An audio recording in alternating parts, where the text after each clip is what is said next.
യോശുവയുടെ പുസ്തകം 8-ാം അധ്യായം. അനന്തരം യഹോവ യോശുവയോട് അരുളി ചെയ്തത്, ഭയപ്പെടരുത്, വിഷാദിക്കരുത്.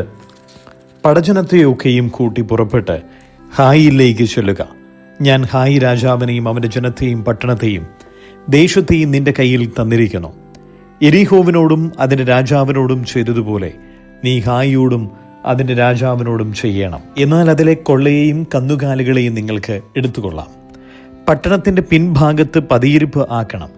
അങ്ങനെ യോശുവയും പടജനമൊക്കെയും ഹായിയിലേക്ക് പോകുവാൻ പുറപ്പെട്ടു. പരാക്രമശാലികളായ 30,000 പേരെ യോശുവ തിരഞ്ഞെടുത്ത് രാത്രിയിൽ അയച്ചു. അവൻ അവരോട് കൽപ്പിച്ചത് എന്തെന്നാൽ, നിങ്ങൾ പട്ടണത്തിന്റെ പിൻഭാഗത്ത് പതിയിരിക്കണം. പട്ടണത്തോട് ഏറെ അകലാതെ എല്ലാവരും ഒരുങ്ങിയിരിക്കുവിൻ.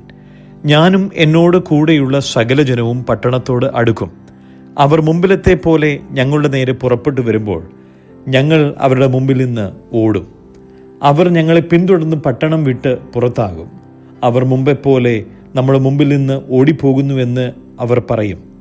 അങ്ങനെ ഞങ്ങൾ അവരുടെ മുമ്പിൽ നിന്ന് ഓടും. ഉടനെ നിങ്ങൾ പതിയിരിപ്പിൽ നിന്ന് എഴുന്നേറ്റ് പട്ടണം പിടിക്കണം. നിങ്ങളുടെ ദൈവമായ യഹോവ അത് നിങ്ങളുടെ കയ്യിൽ ഏൽപ്പിക്കും. പട്ടണം പിടിച്ച ശേഷം നിങ്ങൾ അതിന് തീ വയ്ക്കണം. യഹോവയുടെ കൽപ്പന പ്രകാരം നിങ്ങൾ ചെയ്യണം. സൂക്ഷിച്ചുകൊള്ളുവിൻ, ഞാൻ നിങ്ങളോട് കൽപ്പിച്ചിരിക്കുന്നു. അങ്ങനെ യോശുവ അവരെ അയച്ചു. അവർ പതിയിരിപ്പിന് ചെന്ന് ബെഥേലിനും ഹായിക്കും മധ്യേ ഹായിക്ക് പടിഞ്ഞാറ് അമർന്നു. യോശുവയോ ആ രാത്രി ജനത്തിന്റെ ഇടയിൽ താമസിച്ചു. യോശുവ അതികാലത്ത് എഴുന്നേറ്റ് ജനത്തെ പരിശോധിച്ചു. അവനും ഇസ്രായേൽ മൂപ്പന്മാരും ജനത്തിനു മുമ്പായി ഹായിക്ക് ചെന്നു. അവനോട് കൂടെ ഉണ്ടായിരുന്ന പടജനമൊക്കെയും പുറപ്പെട്ട് അടുത്തു ചെന്ന് പട്ടണത്തിന് മുമ്പിൽ എത്തി ഹായിക്ക് വടക്ക് പാളയമിറങ്ങി.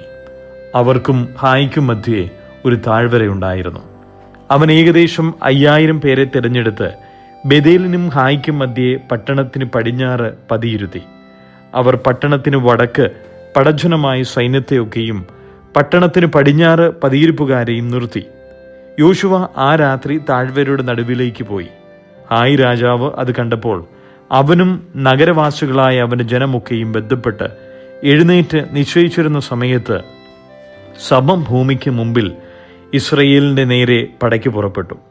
പട്ടണത്തിന്റെ പിൻവശത്ത് തനിക്ക് വിരോധമായി പതിയിരിപ്പുണ്ട് എന്നവൻ അറിഞ്ഞില്ല. യോശുവയും എല്ലാ ഇസ്രയേലും അവരോട് തോറ്റ ഭാവത്തിൽ മരുഭൂമി വഴിയായി ഓടി. അവരെ പിന്തുടരേണ്ടതിന് പട്ടണത്തിലെ ജനത്തെയൊക്കെയും വിളിച്ചുകൂട്ടി. അവർ യോശുവയെ പിന്തുടർന്ന് പട്ടണം വിട്ട് പുറത്തായി. ഹായിയും ബെഥേലിനും ഇസ്രായേലിന്റെ പിന്നാലെ പുറപ്പെടാതെ ഒരുത്തിനും ശേഷിച്ചില്ല. അവർ പട്ടണം തുറന്നിട്ടിട്ട് ഇസ്രായേലിനെ പിന്തുടർന്നു.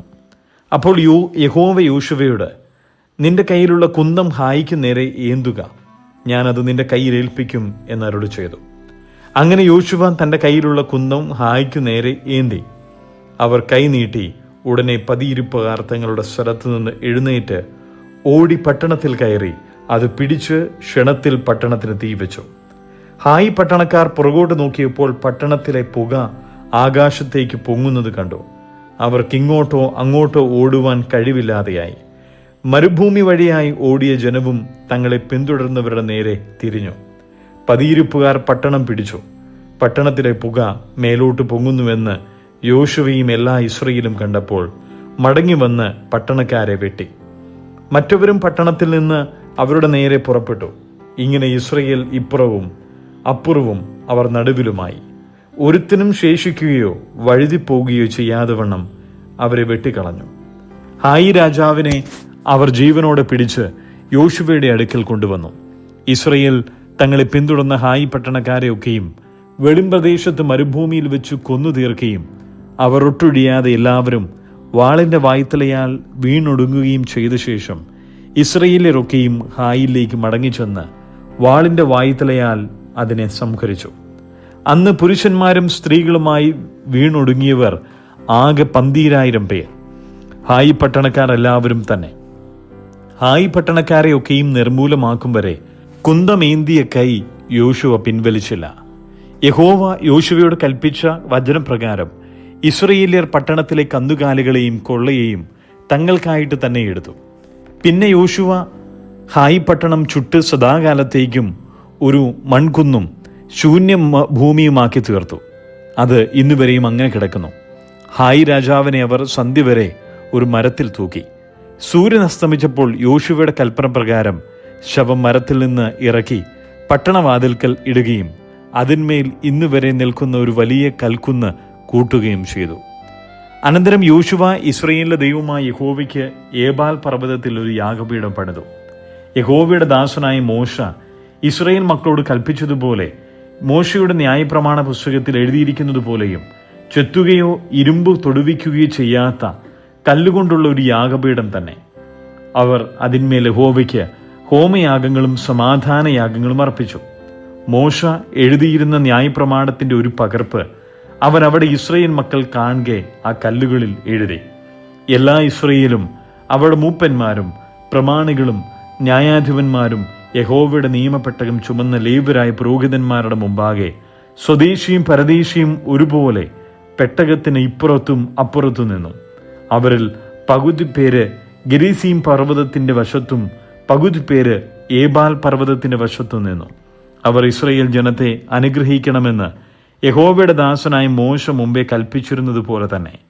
അതിനുശേഷം അവർ ന്യായപ്രമാണ പുസ്തകത്തിൽ എഴുതിയിരിക്കുന്നത് പോലെ ഒക്കെയും അനുഗ്രഹവും ശാപവുമായ ന്യായപ്രമാണ വചനങ്ങളെല്ലാം വായിച്ചു.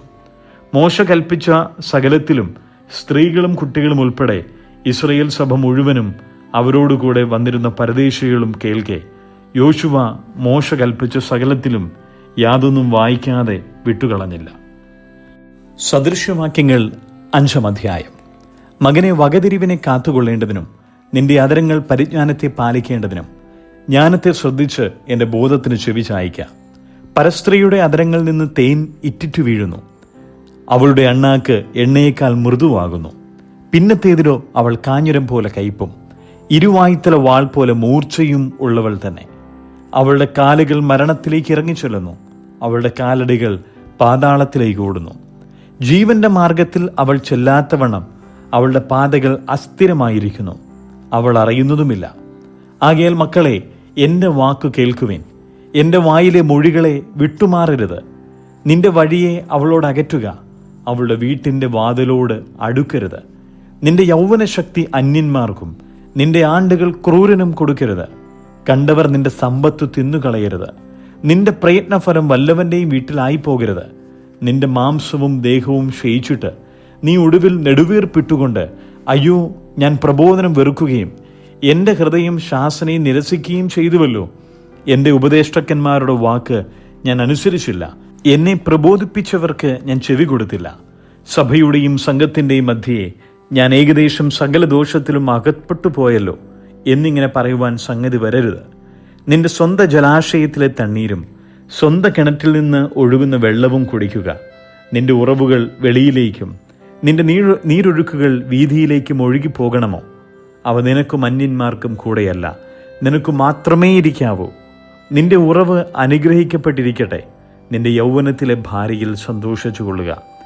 കൗതുകമുള്ള പേടമാനും മനോഹരമായ ഇളമാൻ പേടയും പോലെ അവളുടെ സ്തനങ്ങൾ എല്ലാ കാലത്തും നിന്നെ രമിപ്പിക്കട്ടെ. അവളുടെ പ്രേമത്താൽ നീ എല്ലായ്പ്പോഴും മത്തനായിരിക്കുക.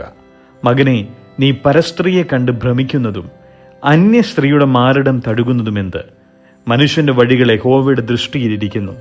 അവന്റെ നടപ്പൊക്കെയും അവൻ തൂക്കി നോക്കുന്നു. ദുഷ്ടന്റെ അകൃത്യങ്ങൾ അവനെ പിടിക്കും.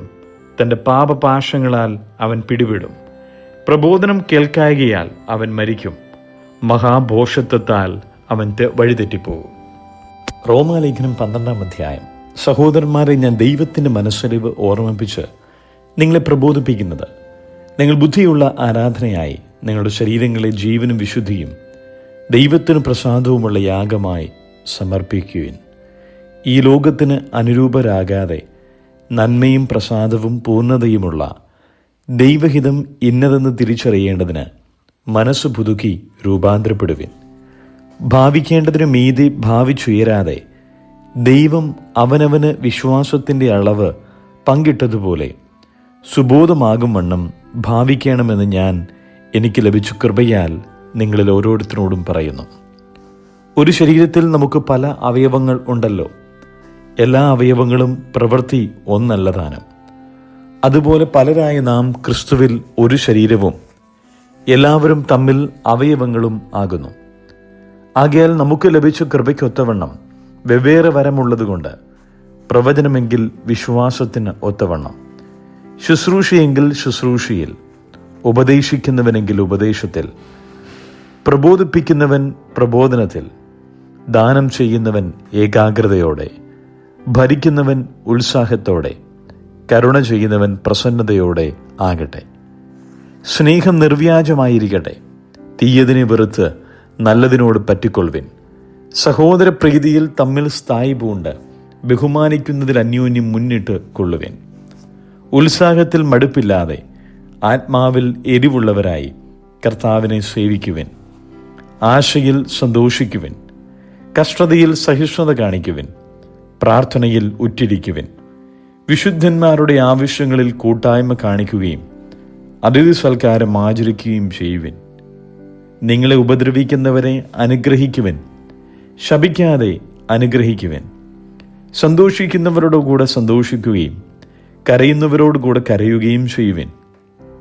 തമ്മിൽ ഐക്യമത്യമുള്ളവരായി വലിപ്പം ഭാവിക്കാതെ എളിയവരോട് ചേർന്ന് കൊള്ളുവിൻ. നിങ്ങളെ തന്നെ ബുദ്ധിമാന്മാർ എന്ന് വിചാരിക്കരുത്. ആർക്കും തിന്മയ്ക്ക് പകരം തിന്മ ചെയ്യാതെ സകല മനുഷ്യരുടെയും മുമ്പിൽ യോഗ്യമായത് മുൻകരുതി കഴിയുമെങ്കിൽ നിങ്ങളാൽ ആവോളം സകല മനുഷ്യരോടും സമാധാനമായിരിക്കുവിൻ. പ്രിയമുള്ളവരെ, നിങ്ങൾ തന്നെ പ്രതികാരം ചെയ്യാതെ ദൈവകോപത്തിന് ഇടം കൊടുക്കുവിൻ. പ്രതികാരം എനിക്കുള്ളത്, ഞാൻ പകരം ചെയ്യും എന്ന് കർത്താവ് അരുളി ചെയ്യുന്നു. എന്നാൽ നിന്റെ ശത്രുവിന് വിശക്കുന്നുവെങ്കിൽ അവന് തിന്നുവാൻ കൊടുക്കുക. ദാഹിക്കുന്നുവെങ്കിൽ കുടിക്കുവാൻ കൊടുക്കുക. അങ്ങനെ ചെയ്താൽ നീ അവന് തലമേൽ തീക്കനൽ കുന്നിക്കും എന്നെഴുതിയിരിക്കുന്നുവല്ലോ. തിന്മയോട് തോൽക്കാതെ നന്മയാൽ തിന്മയെ ജയിക്കുക.